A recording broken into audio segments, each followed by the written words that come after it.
Engagement is part of our process that we started some time ago, which is for us to engage with everybody in the country, be very transparent as to where we're at, and communicate as such. Busa has requested us to brief them today. I have suggested that it would be great if we have business in one place. I've done this with Saki the other day, today with Busa.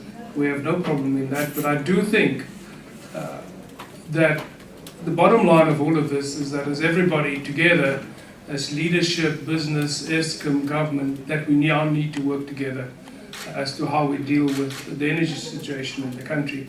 We briefed Busa on the power system status, specifically what the events were unfolding up to last Thursday, and how the outlook for the next few weeks and until the end of summer. I'm very pleased with Busa's response, one of saying at a high level, as business and Eskom, we need to work together to look at how do we implement these solutions. That is pleasing. We have a team in place. I've invited Busa to join us in our emergency response system that we have, that they can see it in real time. We've also committed to assist with a better sense of communication to members of Busa. We're not talking about the fundamental issues that are challenging us as a country, and not just business in its own corner, and government in its own corner, and labor in its own corner. And this is one of the fundamental issues.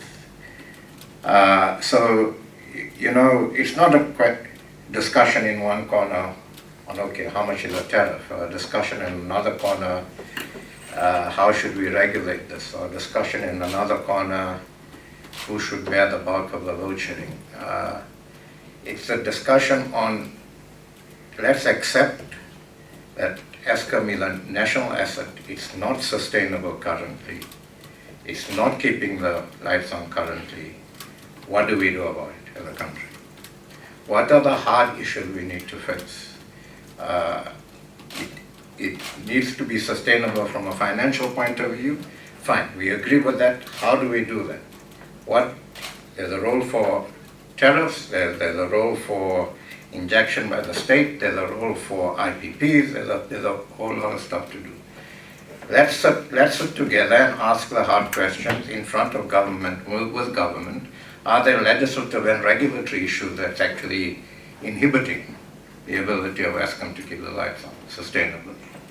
There are structural, there are short-term issues where someone has to bite the bullet, and we've got to talk about that. But the second point is some of the related structural issues that have not been addressed, or that have emerged, or that we've postponed having to consider. This will be one of them. It'll be a structural issue around the role of Eskom, its balance sheet, etc., which will come onto that agenda.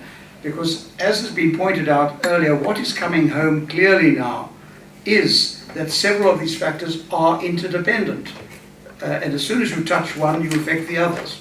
And therefore, we've got to look at this in a more holistic way, and we've identified what we think will be an appropriate mechanism to do it. And allied to that, just to try and sort of capture in a sentence what was said earlier, by trying to engender or to facilitate a more collaborative approach within business, we're really saying that this has become such an important national problem that government and other stakeholders, from a business point of view, need one telephone number. I'm speaking metaphorically, of course. One telephone number they can use in order to get a reaction, to get a response, to engage. That seems to be one of the missing links in the present situation. And we hope that out of today, we may have identified a platform which will make that possible.